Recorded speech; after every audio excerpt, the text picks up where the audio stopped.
السلام علیکم ناظرین، آج ہم آپ کو مور کو جنت سے کیوں نکالا گیا اس کا واقعہ بیان کریں گے۔ آخر کیا ہوا جو مور کو جنت سے نکالنا پڑ گیا؟ تو چلتے ہیں اپنی ویڈیو کو شروع کرتے ہیں۔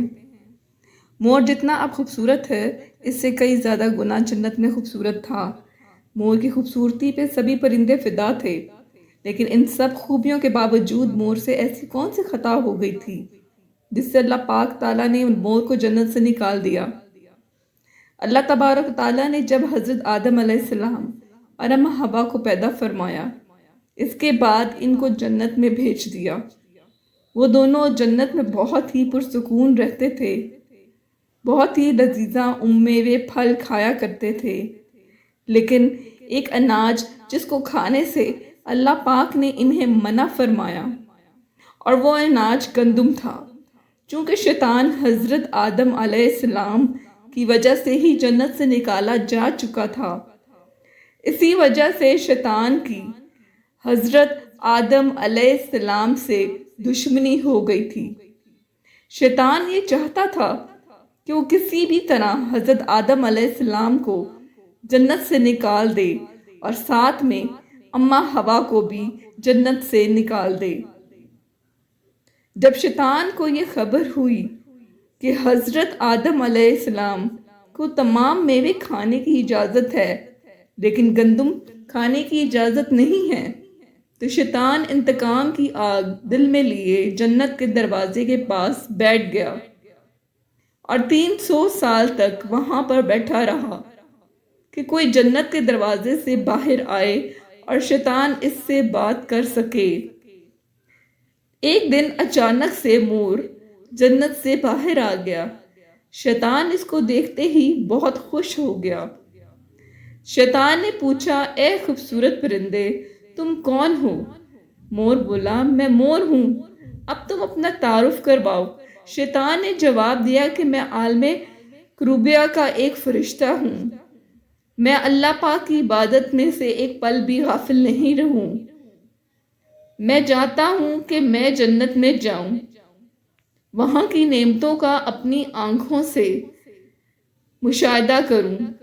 شیطان مور سے کہنے لگا کہ تم مجھے جنت کے اندر لے جاؤ، میں تمہیں 3 ایسی باتیں بتاؤں گا جس سے تمہیں ابدی زندگی حاصل ہو جائے گی، تمہیں بڑھاپا اور بیماری نہیں آئے گی، تم ہمیشہ جنت میں ہی رہو گے۔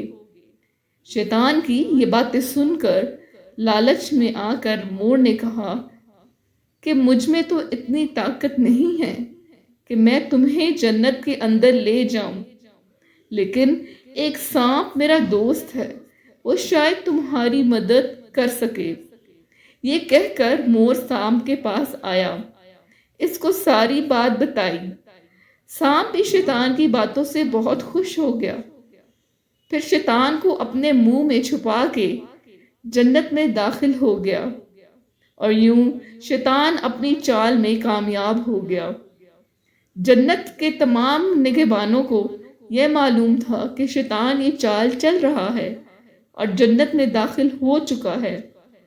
فرشتے شیطان کو جنت سے نکالنے لگے، تبھی اللہ پاک کا حکم ہوا کہ اس کو ابھی تک جنت میں ہی رہنے دیا جائے۔ وہ فرشتے اللہ تبارک و تعالیٰ کے حکم سے رک گئے۔ شاید یہ حضرت آدم علیہ السلام کا امتحان تھا۔ شیطان حضرت آدم علیہ السلام کے پاس اور اماں حوا کے پاس جا کر اپنی محبت کا اظہار کرنے لگا۔ وہ دونوں ہی شیطان کو پہچان نہ سکے، کیونکہ ماضی کے مقابلے میں شیطان کی شکل تبدیل ہو چکی تھی۔ شیطان کہنے لگا کہ میں چاہتا ہوں کہ آپ دونوں ہمیشہ جنت میں اسی طرح زندگی گزاریں، ہمیشہ خوش رہیں۔ حضرت آدم علیہ السلام اس کی بات بہت غور سے سننے لگے۔ شیطان نے کہا، اگر آپ میری بات مان جائیں تو آپ کو جنت کی اور بھی تمام سہولتیں ملیں گی۔ حضرت آدم علیہ السلام شیطان کے بہکاوے میں آ کر کہنے لگے، یہ کس طرح ممکن ہے کہ شیطان کہنے لگا، ایک گندم کا دانہ اگر آپ دونوں چکھ لیں تو آپ کو ابدی حیا حاصل ہو جائے گی اور آپ جنت میں ہی رہیں گے۔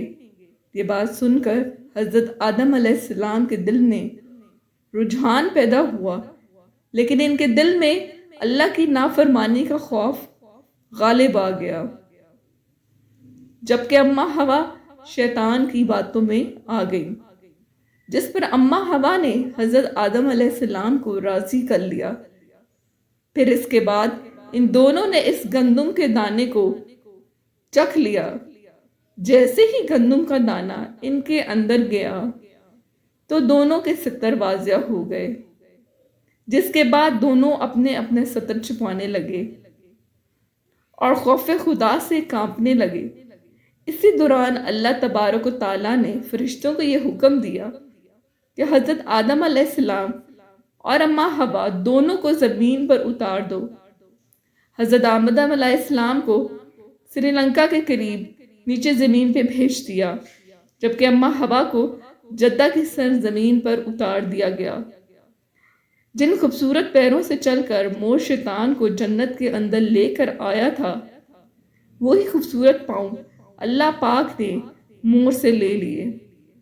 سام جو اپنے منہ میں شیطان کو چھپا کر لایا تھا، اس کے منہ کی خوبصورت خوشبو کو چھین کر اس میں زہر ڈال دیا گیا۔